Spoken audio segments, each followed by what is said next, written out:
Orang-orang sekarang memandang waktu secara berbeda di era digital. Peningkatan kecepatan konsumsi tampak jelas tidak hanya dalam berbelanja, tetapi juga dalam pendekatan kita terhadap informasi, seni, dan pendidikan.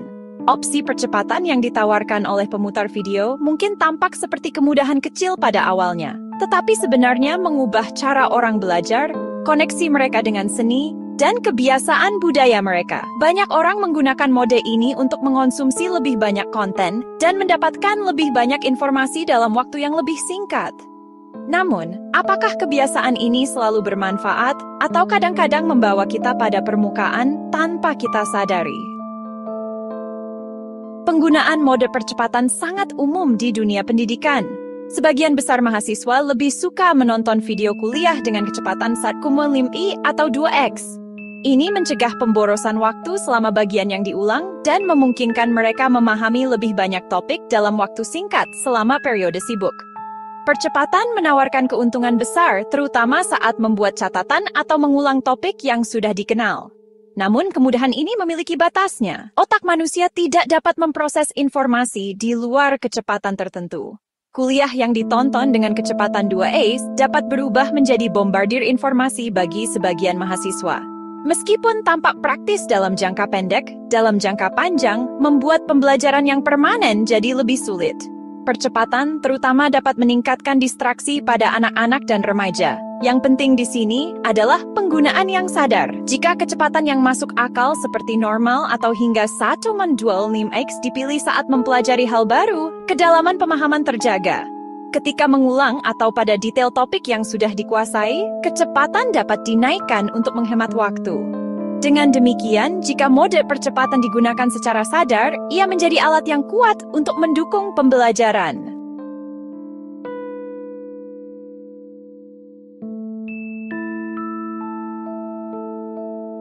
Namun, ketika berurusan dengan seni, situasinya berubah. Sinema, terutama film artistik, dibangun di atas pengalaman yang direntangkan sepanjang waktu. Pergantian adegan sutradara, jeda aktor, ikatan yang diciptakan musik dengan keheningan, semua membentuk esensi karya. Menonton film seni dengan dipercepat seperti mengabaikan setengah warna saat melihat lukisan. Ketika adegan panjang Tarkovsky yang mempertanyakan aliran waktu atau keheningan gelombang baru Prancis dikonsumsi dengan cepat, integritas emosional yang ingin disampaikan sutradara hilang.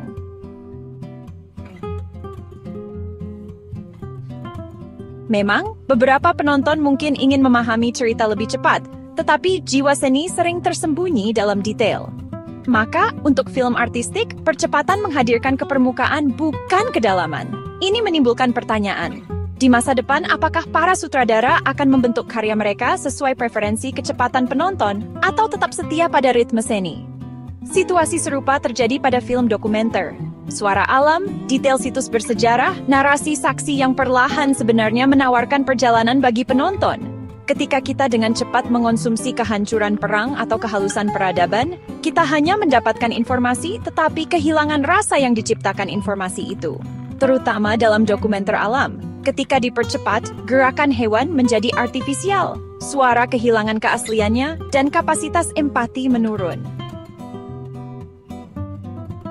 Penonton yang sadar memilih percepatan hanya saat menonton ulang atau pada bagian informatif, tetapi tetap pada ritme normal di adegan yang penuh emosi. Kesadaran ini memungkinkan dokumenter menyeimbangkan informasi dan perasaan.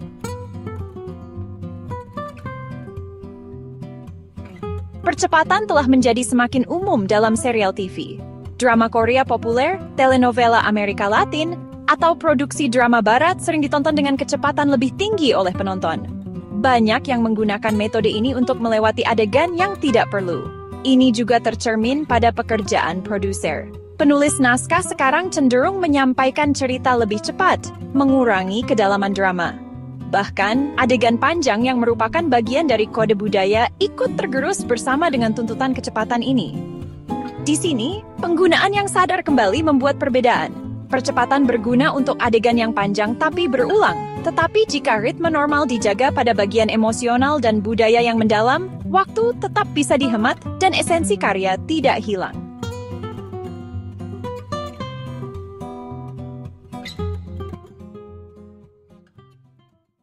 Kelompok usia yang berbeda bereaksi dengan cara berbeda. Untuk generasi muda, mempercepat hampir menjadi standar. Generasi Z dan Alpha, yang tumbuh dengan video pendek, merasa konten yang lambat itu membosankan. Orang-orang parubaya lebih seimbang, sementara beberapa konten dipercepat, ritme klasik dipilih untuk karya artistik dan mendalam.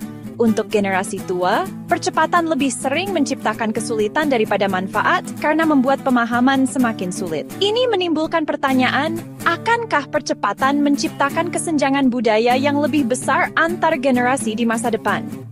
Melihat contoh global, gambaran menjadi lebih jelas. Kebiasaan mahasiswa Jepang menonton video pembelajaran dengan kecepatan tinggi, kenaikan opsi kecepatan di Netflix dan YouTube di Amerika, atau lingkaran seni di Eropa, yang menginterpretasikan kebiasaan ini sebagai ancaman bagi seni, semua menunjukkan bagaimana budaya memiliki sikap berbeda terhadap kecepatan.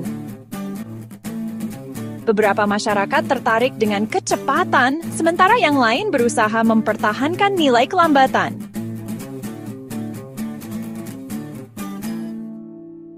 Perkembangan ini juga mendorong pembuat konten kepada pilihan baru. Beberapa platform menyiapkan konten dengan ritme cepat sejak awal, sementara beberapa produser menciptakan karya yang membela kelambatan dan menentang kecepatan. Di masa depan, produksi mungkin terbagi dalam dua kategori, yang dirancang untuk kecepatan dan yang untuk kedalaman. Yang penting adalah penonton bisa memilih dengan sadar. Mode percepatan tidak selalu buruk, mengetahui kapan harus menggunakannya, memungkinkan kita menghemat waktu dan mendapatkan nilai maksimal dari konten. Ini berguna untuk mengulang dalam pendidikan, melewati adegan tidak perlu di serial, atau mengakses informasi dengan cepat. Namun, tetap pada ritme normal di seni, dokumenter, atau produksi yang penuh emosi, membuat pengalaman lebih berarti. Pada akhirnya, percepatan adalah simbol transformasi manusia dalam memandang waktu.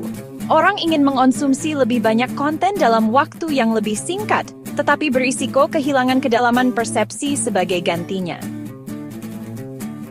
Jika digunakan dengan sadar, percepatan dapat mempercepat pembelajaran dan membuat waktu lebih produktif. Tapi jika diadopsi tanpa kontrol, itu menjadi kebiasaan yang membuat seni, dokumenter, dan kedalaman budaya jadi superficial. Mungkin pertanyaan yang paling penting adalah, akankah manusia mengorbankan kedalaman demi kecepatan, atau akan membentuk masa depan dengan menyelaraskan kecepatan dan kedalaman secara seimbang?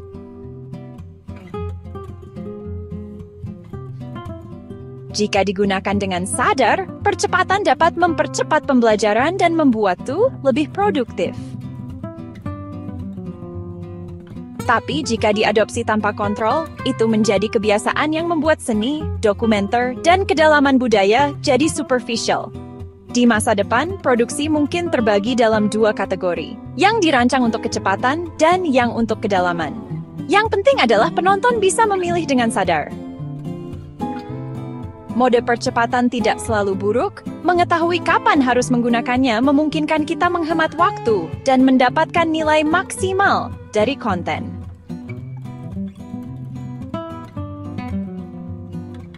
Ini berguna untuk mengulang dalam pendidikan, melewati adegan tidak perlu di serial, atau mengakses informasi dengan cepat. Namun tetap pada ritme normal di seni, dokumenter, atau produksi yang penuh emosi, membuat pengalaman lebih berarti. Pada akhirnya, percepatan adalah simbol transformasi manusia dalam memandang waktu. Orang ingin mengonsumsi lebih banyak konten dalam waktu yang lebih singkat, tetapi berisiko kehilangan kedalaman persepsi sebagai gantinya. Jika digunakan dengan sadar, percepatan dapat mempercepat pembelajaran dan membuat waktu lebih produktif. Tapi jika diadopsi tanpa kontrol, itu menjadi kebiasaan yang membuat seni, dokumenter, dan kedalaman budaya jadi superficial. Mungkin pertanyaan yang paling penting adalah, akankah manusia mengorbankan kedalaman demi kecepatan, atau akan membentuk masa depan dengan menyelaraskan kecepatan dan kedalaman secara seimbang?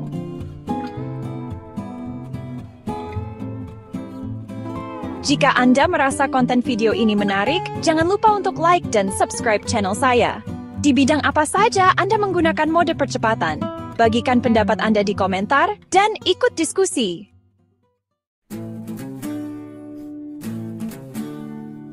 Jika Anda merasa konten video ini menarik, jangan lupa untuk like dan subscribe channel saya.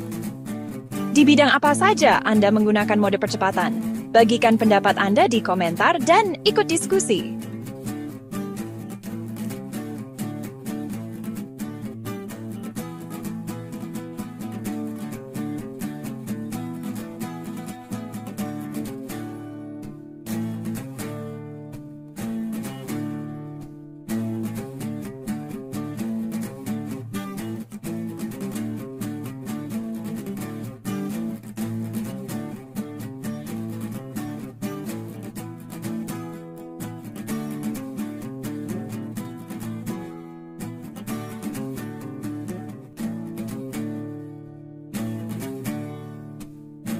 Jika Anda merasa konten video ini menarik, jangan lupa untuk like dan subscribe channel saya.